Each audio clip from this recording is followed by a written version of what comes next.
Greetings, welcome back to Black Bear News for video number 2 of the day. As you can hear, I don't know if you can hear the rain.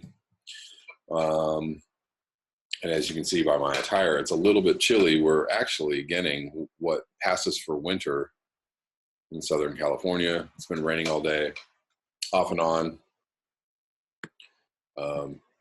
Temperatures all the way down in the 50s. Ooh. This is the time of year when you can tell who grew up here and who didn't, because the people from like the Midwest are like still wearing shorts and t-shirts. And they're like, this is beautiful. And all the people that live here are like, oh my God. If it's below 70, people are like wearing parkas and ski hats here. It's like ridiculous.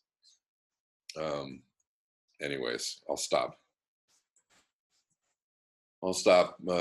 talking down on the LA natives, since I am one myself. But anyways, I want to read this article that I can't believe that I missed this one, but anyways, I feel like maybe I read this, but I guess I didn't. This is titled Human Extinction by 2026, a last-ditch strategy to fight for human survival. And this is by Robert Burrows, August 14th, 2018. There is almost unanimous agreement among climate scientists and organizations, that is 97% of over 10,000 climate scientists and the various scientific organizations engaged in climate science research, that human beings have caused a dramatic increase in the amount of carbon dioxide, methane, and nitrous oxide released into the Earth's atmosphere since the pre-industrial era, and that this is driving the climate catastrophe continues to unfold. For the documentary evidence on this point, see, for example, Quantifying the Consensus on Anthropogenic Global Warming in the Scientific Literature, Consensus on Consensus, and et cetera, et cetera. Scientists agree global warming is happening and humans are the primary cause. However, there is no consensus regarding the time frame in which this climate catastrophe will cause human extinction. This lack of consensus is primarily due to the global elite controlling the public perception of this time frame, with frequent talk of the end of the century, designed to allow ongoing profit maximization through business as usual for as long as possible. And this is why I wanted to read this, actually, because I want to make this point one more time to the deniers and the doubters and the I don't know what to call people who believe climate change but just don't want to talk about it because it's too scary. What do you call those people? The Forever Optimist Club. I don't know, whatever. But this is the plan, is that the conspiracy is climate change isn't as bad as they know that it is. They know how bad it is. Why are all the elites buying bunkers? Why are all the rich acquiring land in South America and New Zealand? Why is, there is a booming business in prepping, and not just from, Billy Joe Jim Bob in Arkansas. It's the rich, it's the elite that have bug out bags and bug out bunkers, and they know. It's because they know. And if you've ever watched a Guy McPherson video, he knows that they know what he knows, and that they are planning for this eventuality that they are pretty much certain of. So, if you're a Trump follower or a QAnon follower or a right-wing conspiracy follower, you're really duped. That's all I can say, is that you are duped. They know what's going on. They know what's about to happen. And you guys are just walking right into a shredder. And God help you. Why has this happened? When evidence of the climate catastrophe, including the pivotal role of burning fossil fuels, became incontrovertible, which meant that the fossil fuel industry's long-standing efforts to prevent action on the climate catastrophe had finally ended.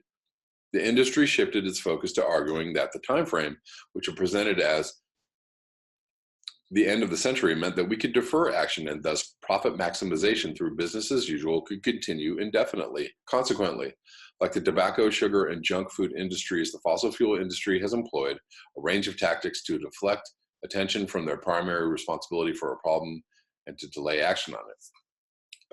These well-worn tactics include suggesting that the research is incomplete and more research needs to be done, funding research to come up with evidence to counter the climate science, employing scholars to present this research, discrediting honest climate scientists, infiltrating regulatory bodies to water down or reverse decisions and recommendations that would adversely impact profits, setting up concerned groups to act as fronts for the industry, making generous political donations to individuals and political parties, as well as employing lobbyists.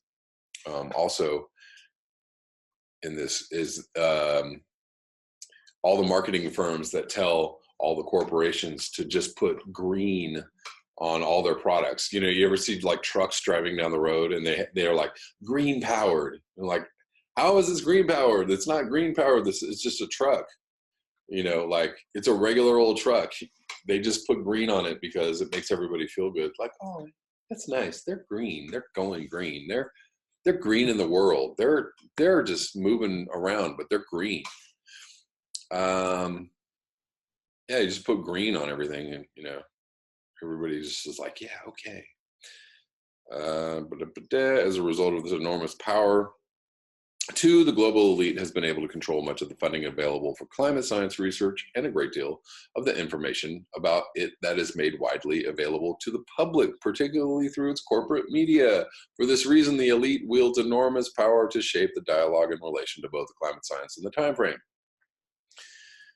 Therefore, and despite the overwhelming consensus noted above, many climate scientists are reluctant to be fully truthful about the state of the world's climate, or they are just conservative in their assessments of the climate catastrophe. For example, eminent climate scientist Professor James Hansen referred to scientific reticence in his article, Scientific Reticence and Sea Level Rise. Scientists might be conservative in their research. For example, dependence upon historical records leads to missing about 1/5 of global warming since the 1860s, as explained in Reconciled Climate Response Estimates from Climate Models and the Energy Budget of the Earth. And in some cases, governments muzzle scientists outright. See the article I read at the end of the last video. Also see scientists silencing continues for federally funded research. But many of the forces working against full exposure of the truth are explained in Professor Guy McPherson's article, Climate Change Summary and Update. However, in contrast to the elite-managed mainstream narrative regarding the climate timeframe, there is a group of courageous and prominent climate scientists who are offering compelling climate science evidence that human beings, along with millions of other species, will be extinct by 2026, and perhaps as early as 2021. In response to a projected 10 degrees Celsius increase in global temperature above the pre-industrial levels by that date. See the chart or the graph that I put in the last video about all the methane that is now hovering over the northern hemisphere. See, humans will be extinct by 2026. That's most likely from Arctic News. Before outlining the essence of this article, is worth noting that the website on which it is posted is Arctic News, and the editors of this site post vital articles on the world's climate by highly prominent climate scientists such as Professor Peter Wadhams, Dr. Andrew Glickson, and Professor Guy McPherson.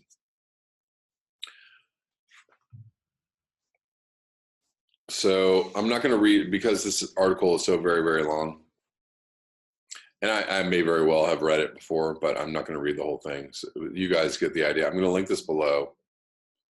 It is a super long article, and there's no way.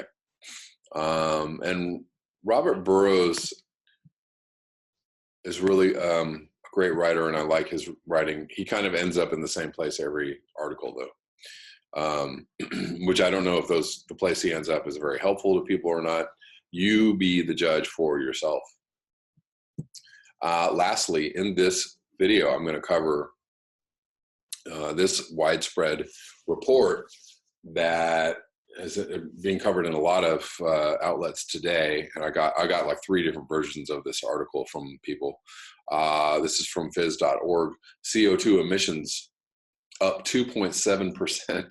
World off course to curb warming. So, as you know, in a time when we should be ending emissions of fossil fuels in the next, we've got what?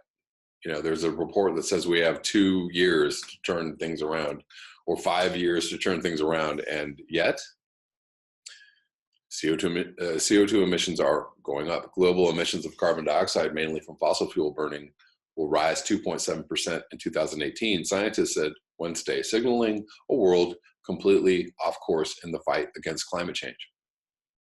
Last year, CO2 pollution increased by 1.6% after a 3-year hiatus that raised hopes man-made greenhouse gas emissions had finally peaked despite an expanding world economy. This growth in global CO2 emissions puts the goals set out in the Paris Agreement in jeopardy. I think so. Lead author Corinne Lacarre, director of the Tyndall Center of Climate Change Research at the University of East Anglia, said in a statement. So the pollution increased 1.6 last year, 2.7 this year. It is not enough to support renewables, she added. Efforts to decarbonize need to be expanded throughout the economy.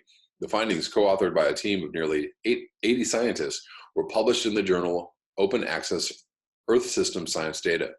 Rapid deployment of solar and wind power, along with gains in energy efficiency, have been outpaced by growth in demand for freight, personal transport, shipping, and aviation, the research showed. And I'm going to just point out that the rapid expansion of wind and solar power probably have increased carbon emissions because it takes fossil fuels to make those things. So you think, this industry is, booming and expanding, and it's all over the globe, and that's great, but it's not actually cutting carbon emissions. It's actually raising carbon emissions because you have to make these things, and you have to ship these things, and you have to install these things. Eventually, they help to decrease carbon, but they're also putting carbon in the atmosphere at the same time. It's like any other, what is it?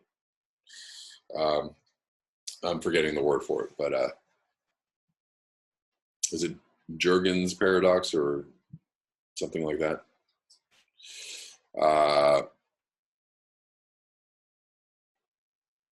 Yeah. Efficiency only raises use, basically. It's like the idea that Lyft and Uber will take cars off the road because people will be using Lyft and Uber.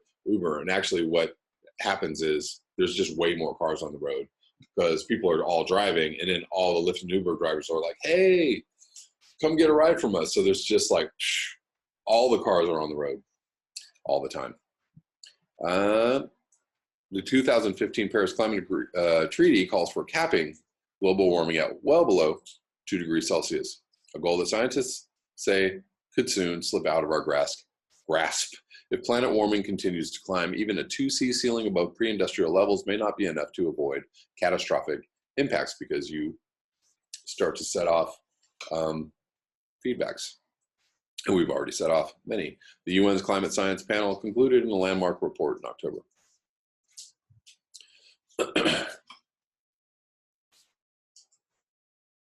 Coal use in China. Lots of coal use in China. A single degree of warming to date has seen a rise in deadly heat waves, droughts, floods, superstorms made worse by rising seas. If you can't see that, I don't know, you must be blind. Emissions will continue to rise. Rhetoric is increasing, but ambition is not. We are completely off course, said co-author Glenn Peters, research director at the Center for International Climate and Environmental Research in Oslo. While there has been positive progress on clean energy and electric vehicles, this is currently too small to impact the onward march of fossil fuels. The UN Intergovernmental Panel on Climate Change has said that CO2 emissions must drop 50% by 2030 and reach net zero with no additional leakage into the atmosphere. By 2050, the rise in Earth's temperature is to be checked at the safer limit of 1.5 C. The uncertainty range for the 2.7% increase is 1.8 to 3.7%. Fluctuations in global emissions over the last 5 years or 6 years have tracked changes in coal consumption. The study revealed, in particular, the trends have a lot to do with the ups and downs of coal use in China, Gray told journalists in Paris. Globally, coal-fired power accounts for 40% of CO2 emissions and more than 2/5 of the world's electricity. Oil and gas use have grown almost unabated over the last decade. China's emissions accounted for 27% of global total and will likely show growth of 4.7% in 2018. Ouch. Smell the coffee. Coal is likely to dominate the Chinese energy system for decades. So, who's hoping for 2C? Who's trying for 2C? Even if the skyrocketing growth of the mid-2000s is unlikely to return, this researcher said, and every single country on this planet is looking for growth in their economy. No, I don't know any governments that are talking about steady state economies or let's de-escalate the growth. The United States will account for 15% of CO2 pollution in 2018, and an increase of about 2.5%. Most of the growth can be traced to exceptionally hot summer and cold winter. Despite attempts by Donald Trump to revive a moribund domestic coal industry, U.S. emissions are expected to resume their downward trend in 2019 as cheap gas, wind, and solar power continue to displace coal. At least they're cheaper. India's emissions, 7% of the total, continued their upward spiral, increasing more than 6% with growth across all three major fossil fuels. Ouch. India. Come on. The European Union is set to see a small decline in 2018 and will account for about 1/10 of the total. Some scientists expressed frustration with the pace of change. Boy, I'm frustrated. Set against a background of collective delusions, partial accounting, and just plain lies, emissions will continue to rise, said Kevin Anderson, a professor of energy and climate change at University of Manchester. It's time to grow up and smell the coffee. Mohammed Adaw, international climate lead for Christian Aid, said poor people in developing countries most exposed to climate hazards simply cannot wait. If this is the most important issue of our time, as leaders repeatedly say, then why aren't they acting accordingly and showing up for climate talks, he said. Nearly 200 nations are huddled at UN climate talks in Katowice, Poland, until November 14th. Why aren't they doing anything? Because they can't.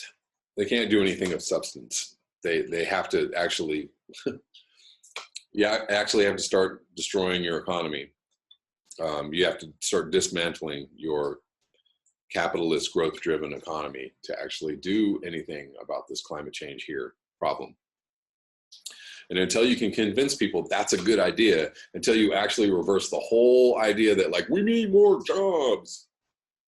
We need less jobs. We need less cars. We need less manufacturing. We need less of everything and more food sustainability. We need more carbon capture. We need more nuclear disarmament. We need those things. Less military spending, more climate change funding. That's a very easy equation right there. Is, take the military funding and put it into climate change funding, and voila, you have a big old change real quick. But is that going to happen? Not on Trump's watch for sure, and probably not on the next president's watch either, unless that president is Bernie Sanders. He might, possibly, maybe, could be, perhaps,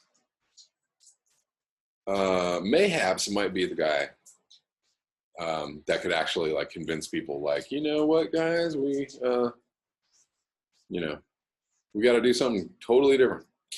But even he might not be able to, he's probably not going to be able to turn the Titanic around because, we've been living on the Titanic for a long time. And everybody's like, we like the Titanic. We want to live here. And they're like, but it's sinking. And they're like, but no, we don't want to leave. We like the Titanic. We love it here. And they're like, but it's sinking. No, but what are you talking about? We can't go. We don't want to go in the ocean. They're like, but it's sinking. You're going to go in the ocean. But no, we can't go in the ocean. But it's sinking. You're going to go in the ocean anyways. That's exactly where we're at. Anyways, thank you so much for your eyes, your ears, and your conscience. If you would like to support this channel, you can do so at the links below. Until next time, peace.